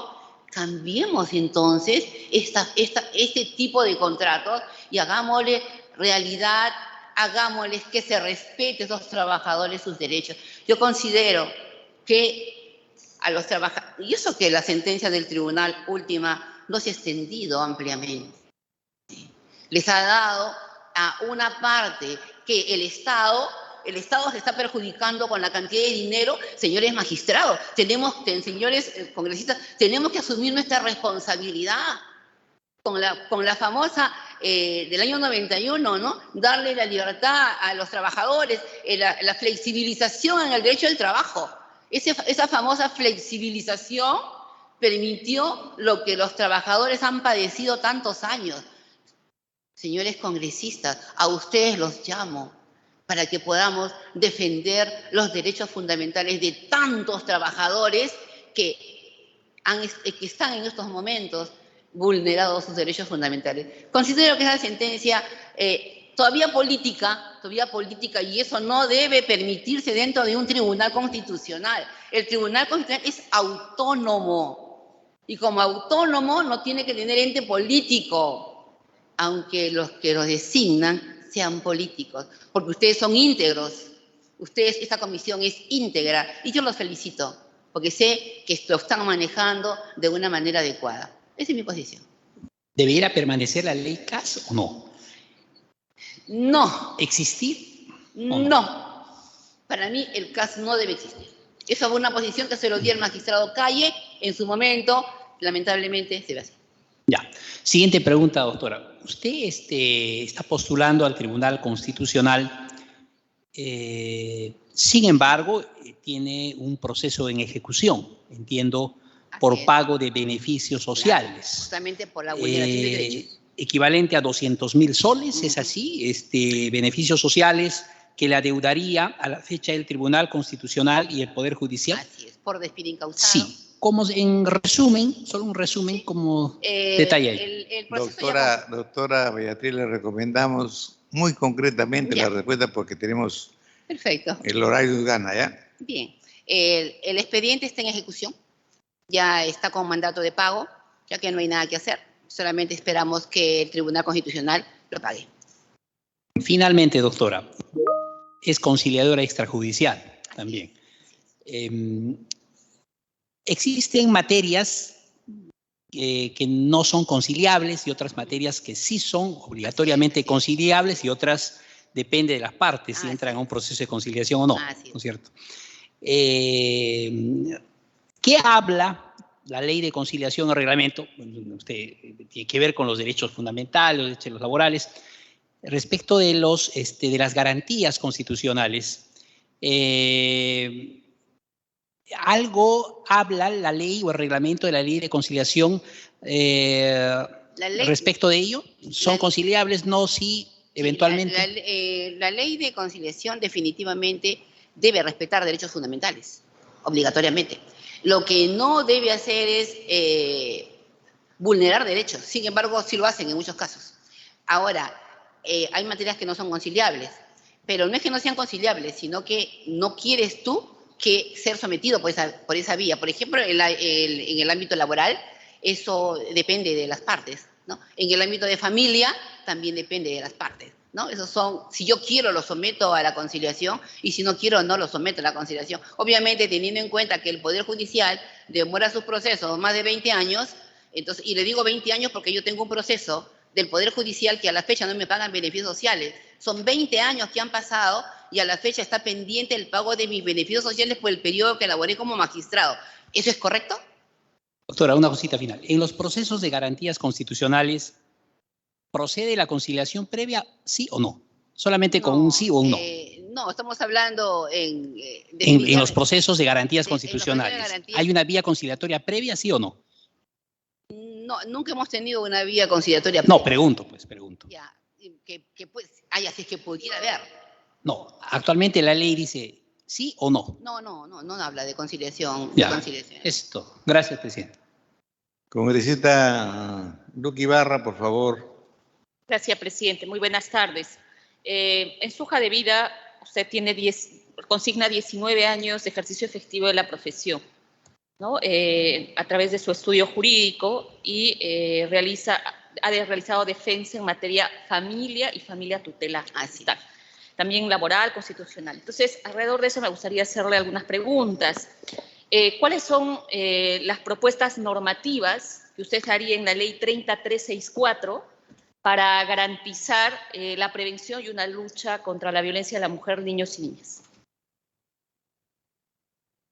Bueno, respecto a esta norma, ¿cómo sería una propuesta?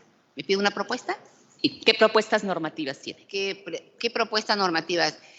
No las he aplicado, pero se las puedo decir en estos momentos qué propuestas podría poner al respecto. En esta norma, prácticamente estamos hablando violencia de la mujer. Se olvidaron de la violencia del varón. Parece que el varón es omitido dentro de nuestro ordenamiento jurídico y me parece que no, porque yo como abogada en ejercicio he visto casos bastante fuertes de varones que han sido también maltratados y que por vergüenza no van a un centro policial a hacer la denuncia. Yo consideraría que también ahí se debería integrar no solamente a la mujer, porque he visto el excesivo, yo soy mujer, apoyo a la mujer, pero también he visto bastante apoyo que hacen caso omiso a lo que el varón pueda exponer.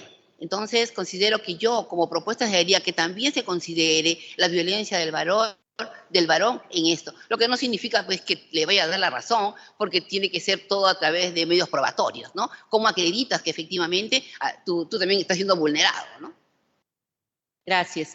¿Y cuál es su opinión jurídica, doctora, sobre el tema del matrimonio igualitario o unión civil?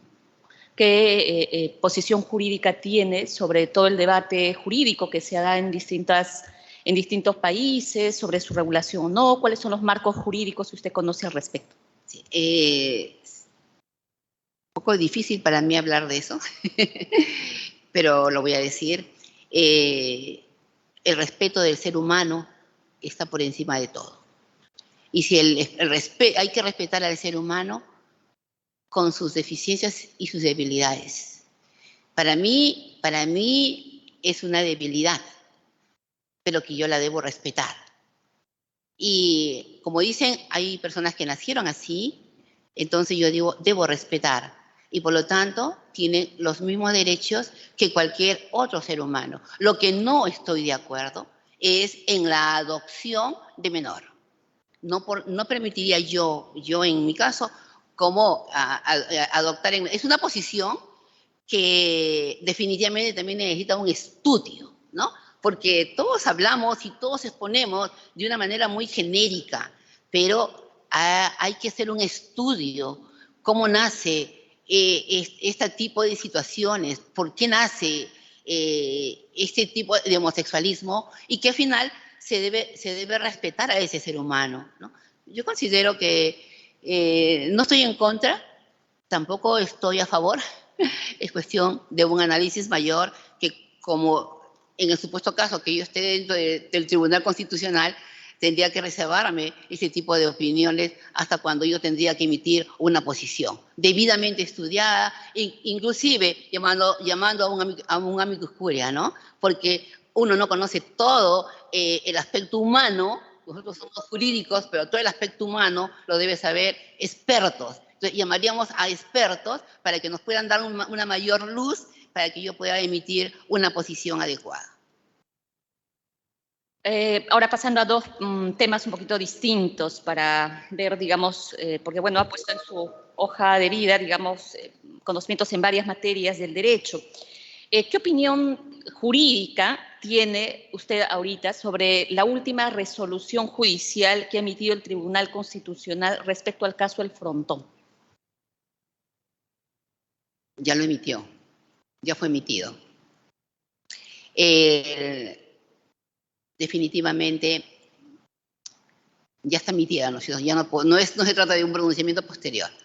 No estoy de acuerdo con esta decisión, en razón a que esta decisión proviene, en primer lugar, de un órgano jurisdiccional, y lo que debió haber hecho, en todo caso, el Tribunal Constitucional es que declarar nula esa sentencia y dar una posición que sea mayor estudiada, y no que emita de una manera muy general, creo, ¿no? Muy general, una libertad, porque estaríamos nosotros atentando, en este caso, contra las decisiones de la Corte Interamericana. Ya tenemos una sentencia al respecto.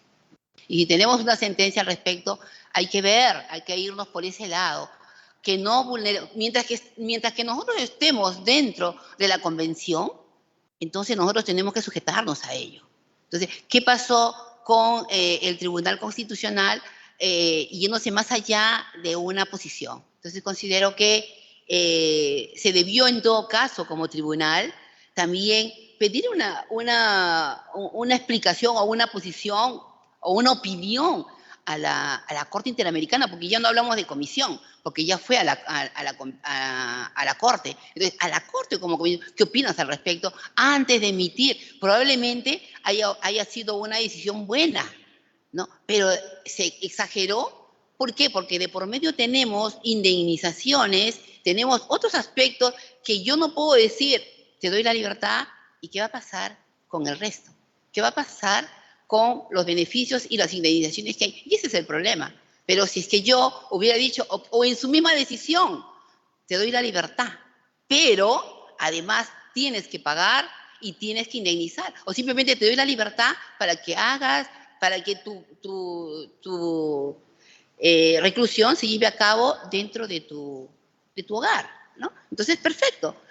Pero no dejar aspectos prácticamente al aire que va a ser obviamente cuestionado por la Corte Interamericana, que creo que así va a ser.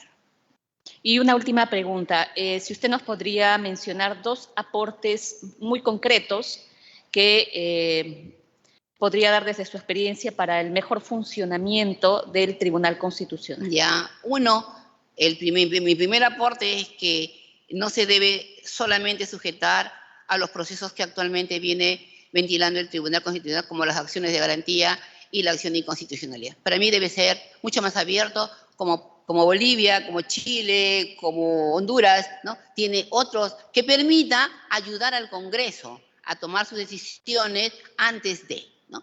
Y la otra es que la acción popular no debe ser vista por la Corte Suprema, sino debe ser vista por el Tribunal Constitucional, porque es un órgano de control. Y otro punto muy importante, una modificación, es que acá se habla de instancia. Acá hablamos, el Poder Judicial se pronuncia en última instancia. Falso, es falso, porque el tribunal no pertenece al Poder Judicial, o sea, no es última instancia. Entonces, acá debería ser como ente de revisión, pero así, lamentablemente, todos los juristas lo hablan como última instancia. Y yo cuando a mis alumnos les digo, no, doctora, o sea que pertenece el Poder Judicial al tribunal o el tribunal. No, acá hay un error. Entonces se ha modificado. Yo no puedo mandar a última instancia al tribunal, no, el tribunal es un órgano de control, es un autónomo, o sea, no pertenece al Poder Judicial. O sea, son 3 puntos que consideraría, doctora. Listo, muchísimas gracias. Al congresista Salguana le damos la oportunidad para que interrogue, pregunte. Gracias, presidente. Muy amable, muy gentil. Buenas tardes a la postulante a magistrada del Tribunal Constitucional. Doctora Patiño, quisiera que me dé un concepto o una opinión, básicamente, sobre esta realidad extendida a nivel nacional de jueces supernumerarios o jueces provisionales. Leía un estudio en la que se hablaba que 30 o 40% de los jueces a nivel nacional tendrían esa condición. ¿Qué opinión tiene al respecto? Y además de eso, en la Junta Suprema de Fiscales, tengo entendido que solamente 2 son titulares. ¿Cómo cree usted que afecta eso a la administración de justicia en el país? Afecta y mucho. En primer lugar, porque las personas que son designadas como jueces supernumerarios, con excepción de la época en la cual yo fui, porque también he sido juez suplente, teníamos experiencia en el campo. Actualmente no se ve eso. Actualmente se designa a personas que, si nosotros estamos en la cancha y vemos que no tienen los conocimientos adecuados. Considero que los jueces supernumerarios deben ser designados por el mismo Consejo Nacional de Justicia. Y lo dice su misma ley orgánica. La misma ley orgánica establece, y también lo decía la ley orgánica anterior de lo que es el Consejo Nacional de la Magistratura, que los jueces supernumerarios salían ¿de dónde? De los rezagados que habían ganado el concurso y que no habían obtenido una plaza. Entonces, ¿por qué razones ahora se le da esa potestad al presidente de la Corte Superior para que pueda elegir a los supernumerarios? Cuando los que han concursado han pasado por unos exámenes y son los primeros en poder ocupar esa plaza. ¿Qué sucede? ¿Por qué razones? Existiendo una norma. Me parece increíble que no se respete lo que dice la misma ley orgánica y que se haga lo que la Corte Superior lo considere. Y yo sé que en esta última oportunidad la misma Junta ha facultado a la Corte Superior para que elijan a sus supernumerarios. Pero señores, ¿por qué razón usted no lee cuántos han quedado rezagados en los concursos públicos con nota probatoria y que pueden asumir el cargo. Yo creo que si es que nosotros tomamos en cuenta y respetamos lo que ya está escrito, no tendríamos la deficiencia que tenemos a la fecha. Eso sería mi respuesta, señor congresista. Gracias, muy amable. Eso es todo, presidente. Gracias. Muchas gracias, señorita Salguana. ¿Nadie más falta en la lista? Ya. Doctora, le hemos escuchado atentamente su carrera por el Poder Judicial, ¿no es cierto? También como abogada litigante.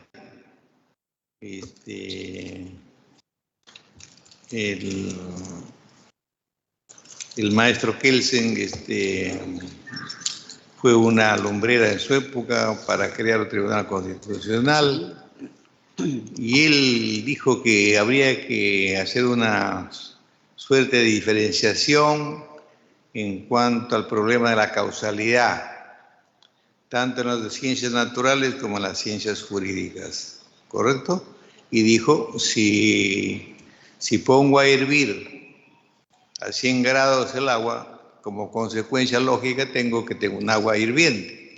Claro. Si se enfría el aire en la atmósfera, las nubes, como consecuencia viene la lluvia. Y así todos los problemas. Entonces, si A es B, la consecuencia obligatoria es tanto, ¿correcto? Entonces, si Juan mata a Pedro, es la consecuencia es que te vas a la cárcel. Entonces, ¿cuál es la diferencia entre ambos posturas, de las ciencias naturales y de las ciencias jurídicas? Kelsen, recuerda recordarles a Kelsen por qué se diferenció del causalismo positivista, diríamos, de las ciencias naturales. ¿O usted ve que, cómo se llama eso? ¿Cómo lo entendió Kelsen en la norma jurídica? Como una subsunción. Él aplicaba más la subsunción. Premisa mayor, premisa menor, conclusión. No, pero para reemplazar a la causalidad, ¿qué término usó? Para reemplazar a la causalidad, él se ha ido más a lo que es la legalidad. No, ya, pero vamos por partes, a ver. La causa del que el agua hierva es una causa inamovible. Tiene que producirse el fuego para que se produzca el agua. En caso del tipo que mata a otro, la consecuencia es irse a la cárcel. Ya, claro. Ya, ¿cómo se llama esa causalidad? En lugar de hablar de causalidad, ¿qué habló Kelsen? ¿Qué habló Kelsen? ¿Qué le puso a eso? Le llamó juicio de imputación. La imputación objetiva. La imputación objetiva. Quiere decir que las normas jurídicas se sustentaban en esa posibilidad de imputar una consecuencia jurídica, claro. pero no lo crea la ciencia natural. Penaliza. Él se decía, la norma jurídica tiene que crear ese tipo de argumentos, ¿no es cierto?, para poder justificar. Después que él se habló de normas primarias y normas secundarias. ¿Cuál es la diferencia? Bueno, con relación a las... Bueno, él normas primarias. Normas primarias le ha dado a lo que era la norma en sí, ¿no? La norma en sí. Estamos hablando él hablaba de reglas. Las normas primarias, decía, parece que se caracterizaban por su fuerza coactiva. Las otras dicen que no tenía, las secundarias. Aunque ahí hay discrepancias, porque dicen que no siempre, porque hay normas que no tienen impuridad, fuerza coactiva. Por ejemplo, en la Constitución hay normas que declaran derecho a la vida. Sí, pues. A la salud, pero son programáticas, pero no tienen fuerza coactiva. Por eso tenemos la interpretación. Doctora Beatriz, muchas gracias por haber participado en este concurso. Le agradecemos mucho. Que le vaya bien. Mucha suerte. Muchas gracias. Dios me los bendiga a todos ustedes. Gracias. Señores congresistas, antes de dar por terminada esta sesión, quiero dar cuenta del día de mañana. Hay un postulante que es Alex Zambrano Torres. Este postulante no ha pasado el examen psicotécnico. Ha argumentado varias cosas para no estar presente en ese examen. Y luego dijo de que posteriormente de que se encontraba delicado de salud, pero que no podía concurrir a la situación presidencial, y que después cambió de opinión y dijo que sí se va a presentar, y ahora ha enviado un fax diciendo que le tomemos el examen vía virtual. Entonces me parece que eso ya no tiene para nosotros, particularmente para mí, no tiene pues un sustento serio. Del momento que no ha pasado el examen psicotécnico, yo creo que tenemos que darlo por concluir su participación de acuerdo con está el reglamento, y por eso quiero su opinión de ustedes para de una vez determinar y comunicarle de que ya no estaría en carrera. Doctor Helera, su opinión. Sí. Yo creo que deberíamos ya excluirlo, pero con una votación nominal. Está pidiendo que envíe virtual porque eso rompe. Una votación. Sí, congresista Helera, por favor. Sí, ya opiné indicando de que estaba de acuerdo, pero que debería haber una votación nominal para que sea, correcto, que sea democrático. Señores congresistas, vamos a votar. O se propone que se declare que continúe o que no continúe. Llame la lista, por favor, señor secretario, por las razones que hayamos expuesto. Señor presidente, con su anuencia vamos a pasar a la votación para ver si el postulante Alex Zambrano Torres va a continuar o no va a continuar de acuerdo a lo que usted ha explicado previamente. Vamos a llamar a los señores congresistas.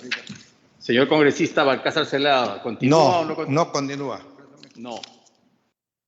Señor congresista Montoya Manrique. Siga a la mesa directiva, creo. Señor congresista Helera García. No continúa. Señor congresista Aragón Carreño. No continúa. No continúa. Señor congresista Guerra García Campos. En abstención porque no lo tenemos contemplado el tema en el reglamento. Gracias. En abstención porque no está considerado en el reglamento. Señora congresista Luque Ibarra. Señor congresista Salguana Cavides. Señor congresista Salguana Cavides, extiende su voto, por favor. Señora congresista Tudela Gutiérrez. Señor congresista Huón Pujada. No continúa. Prende tu micro. Que se entiende su voto para saber si continúa o no continúa el postulante Zambrano Torres, que ha presentado varios oficios diciendo de que pedía virtual sin presentar el certificado médico, luego dijo presencial y ahora nuevamente dice virtual.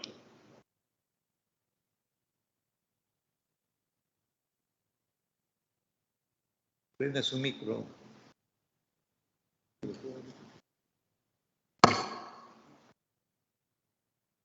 No continúa.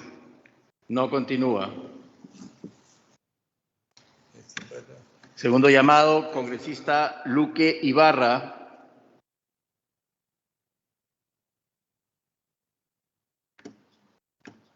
Señor congresista Montoya Manrique.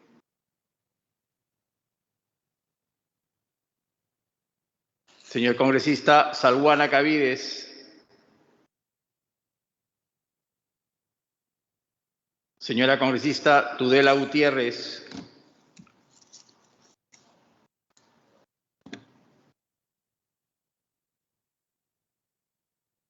En falta dices Luque Ibarra y... Luque Ibarra, Tudela Gutiérrez y Montoya Manrique.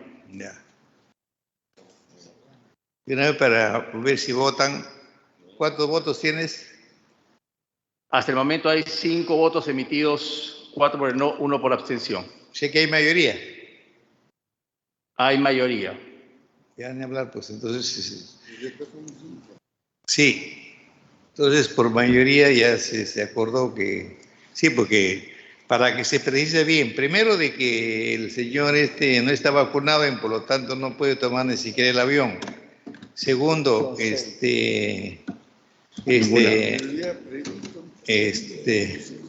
no ha presentado ningún certificado de médico. Doctora. Presidente, estoy yo que me acabo de conectar por la plataforma. Soy Ruth Luque. Ya, doctora Luque, estamos viendo el caso de un postulante para el día de mañana, pero él quiere hacerlo virtual porque dice que no puede viajar en avión y luego porque no está vacunado, luego no presenta ningún certificado médico y no ha pasado el examen psicométrico. De tal manera Presidente, yo estoy a favor de su exclusión, pero que se fundamente bien el motivo. Correcto. Entonces, que el voto de la doctora Luque es de que tampoco ya esté en carrera. ¿Faltaría el voto de quién, doctor? Solamente, señor presidente, el quórum es 6. Han votado en este momento 6 señores congresistas, 5 porque no continúe y una abstención. La votación tiene el quórum y tiene la mayoría necesaria. Correcto. Faltan los votos del señor Montoya Manrique y Tudela Gutiérrez, en cuyo caso se pondría como no respuesta. Ya, perfecto. No. Entonces, por mayoría se acuerda prescindir de la participación virtual que pretende hacer el señor Zambrano Torres. Con esto, señores, siendo las 5 para las 6 de la tarde, damos por levantada suspendida la sesión el día de mañana, que continuamos normalmente a las 8:30 de la mañana. Muchas gracias con todos ustedes y muy amable. Muchas gracias.